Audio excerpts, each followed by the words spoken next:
जय श्री कृष्णा। आइए सुनते हैं कार्तिक मास महात्म्य का 14वां अध्याय। उसको इस प्रकार धर्मपूर्वक राज्य करते हुए देख देवता क्षुब्ध हो गए। उन्होंने देवाधिदेव शंकर का मन में स्मरण करना आरंभ किया। तब भक्तों की कामना पूर्ण करने वाले शंकर ने नारद जी को बुलाकर देव कार्य की इच्छा से उनको वहां भेजा। शंभु भक्त नारद शिव की आज्ञा से देवपुरी में गए। इंद्रादिक सभी देवता व्याकुल हो शीघ्रता से उठ नारद जी को उत्कंठा भरी दृष्टि से देखने लगे। अपने सब दुखों को कहकर उन्हें नष्ट करने की प्रार्थना की। तब नारद जी ने कहा, मैं सब कुछ जानता हूँ, इसलिए अब मैं दैत्यराज जलंधर के पास जा रहा हूँ। ऐसा कह नारद जी देवताओं को आश्वासित कर जलंधर की सभा में आए। जलंधर ने नारद जी के चरणों की पूजा कर हंसते हुए कहा, हे ब्रह्मांड, कहिए आप कहाँ से आ रहे हैं, यहाँ कैसे आए हैं। मेरे योग्य जो सेवा हो उसकी आज्ञा दीजिए। नारद जी प्रसन्न होकर बोले, हे महाबुद्धिमान जलंधर, तुम धन्य हो। मैं स्वेच्छा से कैलाश पर्वत पर गया था, जहाँ 10,000 योजनों में कल्प वृक्ष का वन है।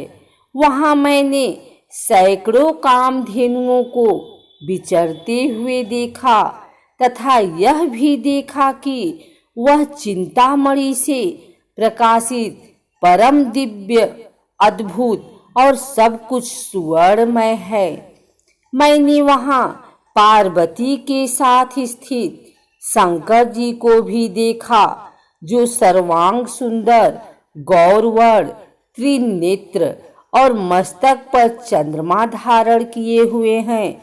उन्हें देखकर मुझे बड़ा आश्चर्य हुआ कि इनके समान समृद्धिशाली त्रिलोकी में कोई है या नहीं। हे दैतेंद्र, उसी समय मुझे तुम्हारी समृद्धि का स्मरण हो आया और उसे देखने की इच्छा से ही मैं तुम्हारे पास चला आया हूँ। यह सुन जलंधर को बड़ा हर्ष हुआ। उसने नारद जी को अपनी सब समृद्धि दिखला दी। उसे देख नारद ने जलंधर की बड़ी प्रशंसा की और कहा कि निश्चय ही तुम त्रिलोकपति होने के योग्य थे। ब्रह्मा जी का हंसयुक्त विमान तुम ले आए हो और धूलोक, पाताल और पृथ्वी पर जितने भी रत्नादि हैं सब तुम्हारे ही तो हैं। ऐरावत, उच्चैश्रवा घोड़ा, कल्प वृक्ष और कुबेर की निधि भी तुम्हारे पास है। मणियों और रत्नों के ढेर भी तुम्हारे पास लगे हुए हैं। इससे मैं बड़ा प्रसन्न हूँ, परंतु तुम्हारे पास कोई स्त्री रत्न नहीं है। उसके बिना तुम्हारा यह सब फीका है। तुम किसी स्त्री रत्न को ग्रहण करो।